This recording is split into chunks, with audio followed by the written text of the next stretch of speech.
Hello, bros. We're back with another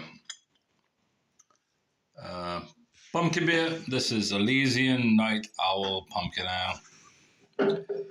I'll admit at times I get the gag reflex when I'm drinking pumpkin beers. Not because I don't like them, but because sometimes it's too overwhelming. Don't overflow, bruv, please. This time I'm gonna wait. I probably should check and see what I gave the score last year. I guess I can put that in the written part of this bullshit. Night Owl Pumpkin Ale, our award-winning pumpkin ale brewed with pumpkin and spiced in conditioning with nutmeg, clove, cinnamon, ginger, and allspice. Ale brewed with pumpkin and spices, 12 fluid ounces. Alcohol 6.7, I believe it says.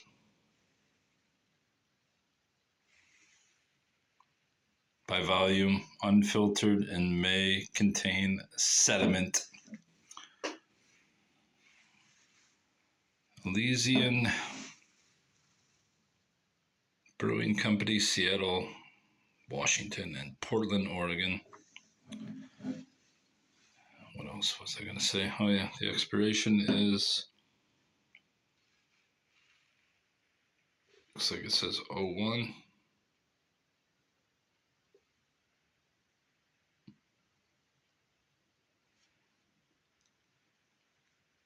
Does it say 01? January 11, 1925. 1925, yeah. All right, you fucking genius. 1925. This is a 120-year-old or 100-year-old beer. Oh, man. 2025. So this has about a 6-month life shelf, they claim. Although one time I had a Samuel Adams Oktoberfest that was about 9 months old. Absolutely outrageously good. Now, I speculated that the one I had the other night, what's it called? That high octane stout. I got the memory of a goldfish, so. Weird thing is I have a memory of a goldfish, but then I'll remember intricate details of stuff from years ago, so makes no sense. Let's get more in here before we take a sip. I thought this was the same as, or similar to the stout I had the other night, the first review I did. I can't recall. We'll see if it tastes like it, bruv. Let's see if there's any sediment in there. Remember that song, Athena, by The Who? There's some part where it's sedimentary. I can't remember what the hell the lyric is, but it always reminds me of beer sediment. Not sure why. Let's take a gulp of this, bruv. You look at the owl while I slurp.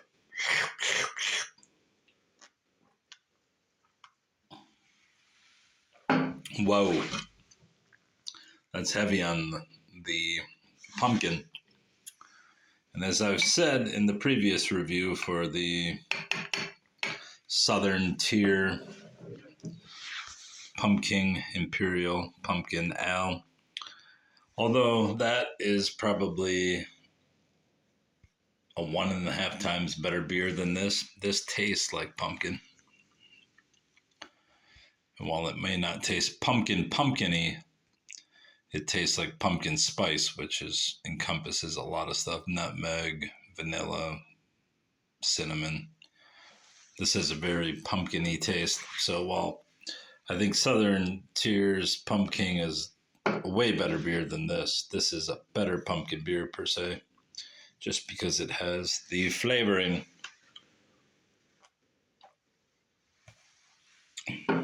This is not what that other beer tasted like, by the way.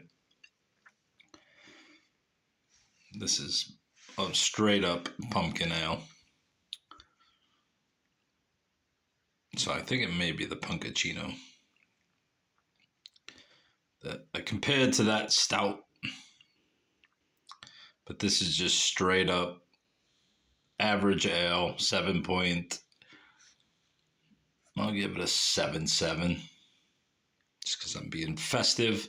As a pumpkin beer, I'm going to give it a similar score, 7.7. It's really good for the genre, which is quite honestly not that great. Pumpkin beers are not that good, if I'm honest. Even though I seek the ultimate pumpkin beer, 90% of them are just fucking just rubbish. This one is high in spices.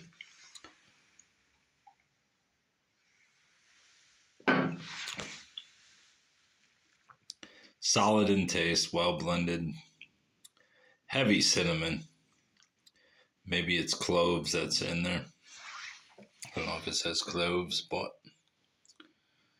yeah, I'm going to say there's heavy clove inspiration and cinnamon. It's got a good tack to it, if you would say. Something akin to a winter warmer, although this is supposedly for autumn, though it doesn't necessarily have to be an autumn beer. It says ginger, clove, ginger, cinnamon, allspice, nutmeg. Yeah, they're all in there, and it's well blended. Kind of tastes like Gundella's. Gundella the Witch's. What's that stuff called? Fruitcake, bruv.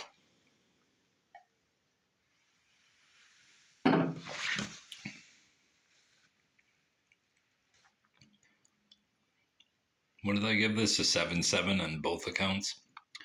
Yeah, I'll stick with that. I mean, it's not a overly refined ale, but it's solid. And the taste is good. If you drink about 3 of these, though, it might start to get a little barfy tasting, but luckily we're not taking 3 of them, bruv.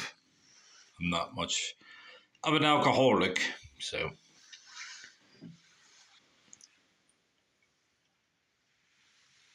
How you like me?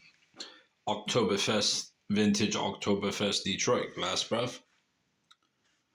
He's got little suds in his eyes. Well, let's wipe your face, bruv. There you go. Yeah, if you're gonna have a mustache, you better be drinking fucking German beer. I mean, why else would you have a mustache except to collect the beer and savor it in the suds in your nostril hairs? Look at this fucking guy. Ah.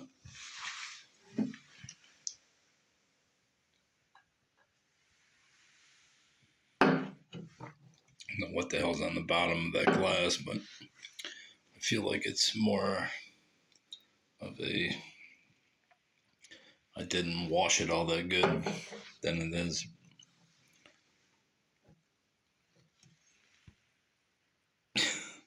I'm gonna guess I didn't wash it good enough. More so than it's the conditioned bottle. Bottle looks pretty clean, bruv. Hi down there, buddy. Get your dirty mouth out of me face. Look at that owl.